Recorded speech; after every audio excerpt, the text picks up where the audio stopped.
Listeners and subscribers, hope all is well. We're going to dive right into today's content. It's really more of a rant than anything, kind of just an extemporaneous, off the cuff type deal.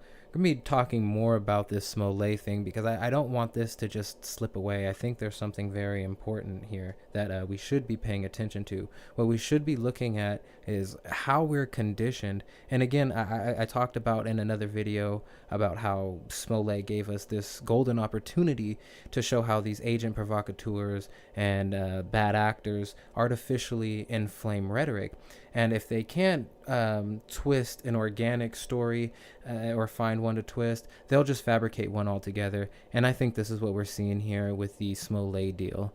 Okay, and this is how we're conditioned. It's a long-term agenda over a period of time with what appears to be isolated incidents that are actually part of this campaign.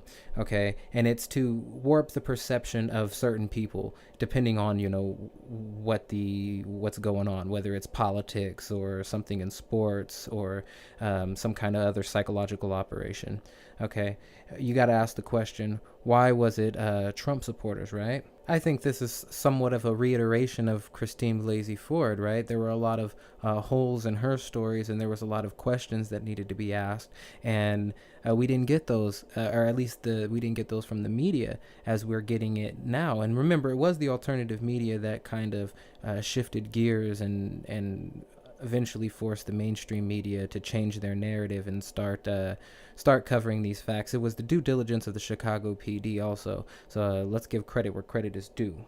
But with Blasey Ford, the narrative did have undertones of politics, of course, but it wasn't inflaming the racial debate. That was more the Me Too movement. But this is how these things are varied. Depending on what kind of initiative they want to push, you will have what you saw with Smollett, or you'll have what you saw with Blasey Ford, And like I said, there were holes in what she had to say, but it wasn't as questioned as much in the mainstream media, and that's sort of what counts because it reaches so many people. But I do want to say, I think it is nice that the alternative media was able to make a shift in enough people's consciousness where they started to look at this at a different angle. And initially it didn't pass the smell test to some, but they gave in and they didn't go with their better instincts. If we don't look at these as isolated incidents and we look at these as incidents on a timeline, you could look at these and turn it around and go to show how this is how these campaigns are perpetuated. And you can show the common person this. You can try to walk them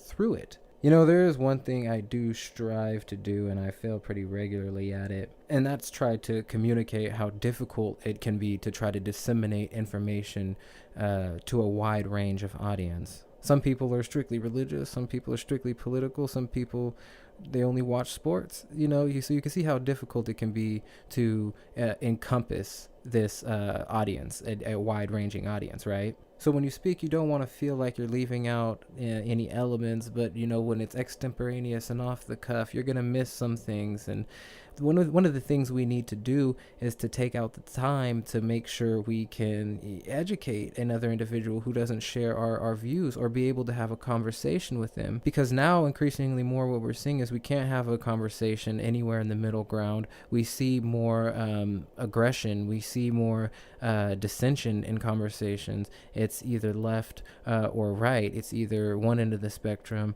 or the other. Assuming these people are already informed and knowing what you're talking about, I think for the most part, rather than preaching to the choir, you should be trying to aim your information at individuals who don't know typically the same things that you do. But I think most people, just getting back to the Smollett deal, I think most people looking at this can agree that there's probably something else here. I mean, we have to ask why the story was, MAGA hat wearing Trump supporters. I brought that up before. We have to ask why Cory Booker and Kamala Harris was so quick to jump on to create a narrative, right? That this was a modern day lynching attempt.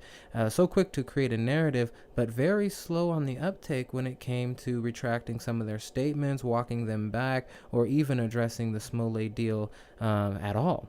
Okay, and that is one way that maybe you can see how political level operatives are implicated here. Okay, and there's other people who have done a lot better job than I ever could linking, those two to Smollett.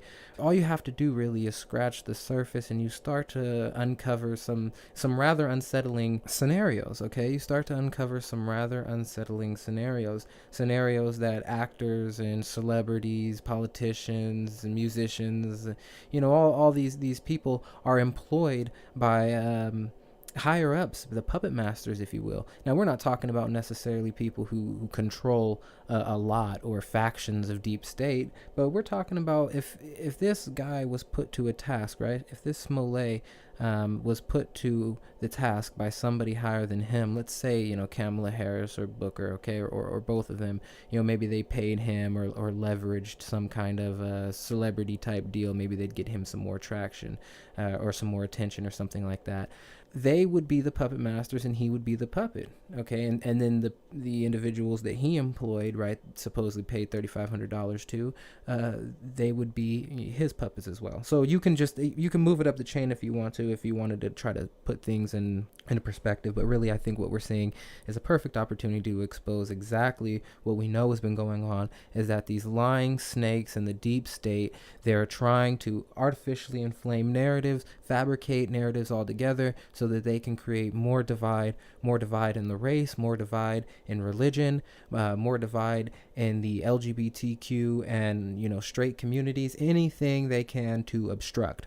We're seeing campaign after campaign, initiative after initiative to try and start this race war, this civil war, the holy wars. Pick your poison, okay? This is all part of it. I think we need to wake up, and I think we should start waking other people up to what's going on. And this is a great place to start. Just let them know how we are conditioned over time and the things they do, the small and big things they do to create dangerous scenarios, okay? This could have sparked a race war. This could have sparked, this could have been very dangerous. Who knows what this could have set off, okay? Who knows what this could have ignited? Let's take that into consideration next time somebody else is espousing something. We'll dig a little deeper, hopefully.